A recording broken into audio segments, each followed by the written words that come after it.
कोलकाता में trainee doctor के साथ रेप और मर्डर की घटना ने जहां सभी को झकझोर कर रख दिया है, तो वहीं इसके खिलाफ सड़कों पर प्रोटेस्ट हो रहे हैं। लेकिन इस बीच ममता बनर्जी की सरकार ने 17 अगस्त को एक साथ 42 प्रोफेसर और डॉक्टर्स का ट्रांसफर कर दिया है, जिसमें प्रदर्शन कर रहे डॉक्टर भी शामिल है और इसे आंदोलन को दबाने की कोशिश बताई जा रही है, जिससे डॉक्टर और ज्यादा भड़क गए हैं।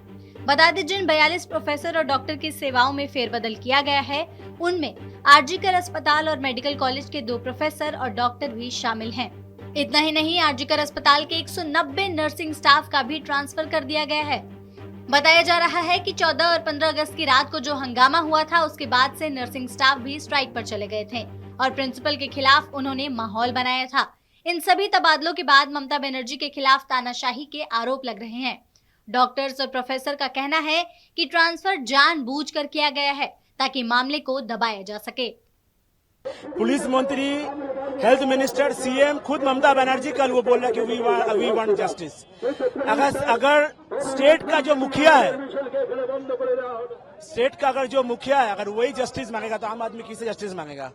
हम लोग पेपर से जाना है कि वो एक आदमी का काम नहीं है, गैंग रेप हुआ है। हर पेपर में हम लोग देखा, सोशल मीडिया में देखा, मगर ममता बनर्जी क्यों किसको सेव करने चाह रहा है? एक तो घटिया सोच को वजह से आज हम लोग ये सरकार जैसे विवस्त हो गया। आज भी हम लोग बिना शर्ट का एक तो रैली किया कि सरकार को हमेशा रिजाइन करा देना। अभी हम लोग का वन ही डिमांड कि रिजाइन करो। इस घटना के बाद ममता बनर्जी की सरकार और टीएमसी पार्टी को लेकर लोगों का गुस्सा चरम पर है। डॉक्टरों की ट्रांसफर करने की कार्रवाई पर अब सवाल उठने लगे हैं। सड़कों पर विरोध प्रदर्शन हो रहे हैं। लोग ममता बनर्जी से इस्तीफे की मांग कर रहे हैं। इसी कड़ी में इंडियन मेडिकल एसोसिएशन ने भी पूरे देश में हड़ताल की घोषणा की है। वहीं डॉक्टर के संगठन यूडीएफए ने कहा है कि ममता सरकार ने जानबूझकर ट्रांसफर किया है। तबादले से हमारी न्याय की मांग नहीं रुकेगी। हम अपनी लड़ाई में एकजुट हैं। आरजीकर के 10 डॉक्टर दूसरे अस्पताल भेजे गए हैं, जबकि 32 डॉक्टर बाहर से आरजीकर अस्पताल में बुलाए गए हैं। देश के अलग अलग राज्यों से कई मेडिकल संस्थान भी इस घटना और ममता सरकार के खिलाफ विरोध प्रदर्शन कर रहे हैं। ऐसे में ये जानना भी जरूरी है कि धरने पर बैठे डॉक्टर्स की मांग क्या है।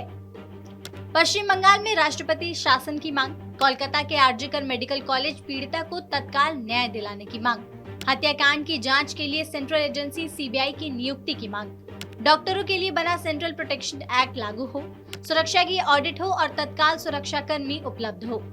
इसके अलावा अस्पताल में लगे कैमरे की पूरी रिपोर्ट सामने लाई जाए। वहीं सीबीआई जांच की बात करें तो कोलकाता रेप मर्डर कांड में सीबीआई ने अब तक 30 से 35 लोगों की एक लिस्ट तैयार की है।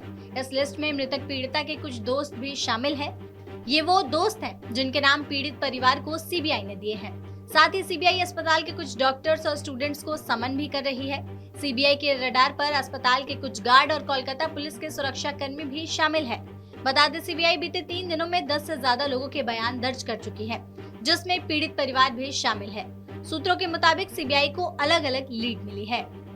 वहीं जिन डॉक्टर्स का ट्रांसफर हुआ है, उसे लेकर प्रदर्शनकारी डॉक्टर्स का कहना है कि जिन सीनियर प्रोफेसर और डॉक्टर्स का ट्रांसफर किया जा रहा है, उन्होंने हमारा और हमारे आंदोलन का समर्थन किया था। हमें नहीं पता कि इसके पीछे क्या साजिश है। हमें ट्रांसफर का कारण नहीं पता। हमारे साथ जो भी हो रहा है, उसके लिए हम हर तरह का न्याय चाहते हैं। वहीं हड़ताल को लेकर आईएमए के general secretary doctor Anil Kumar J Nayak ने कहा, वो सुनिए। ये सही बात है कि कल हमारे जूनियर डॉक्टर, रेसिडेंट डॉक्टर ने कल एक महारैली निकाली थी, जिसमें 4-5 हजार डॉक्टर वहां जुड़े थे।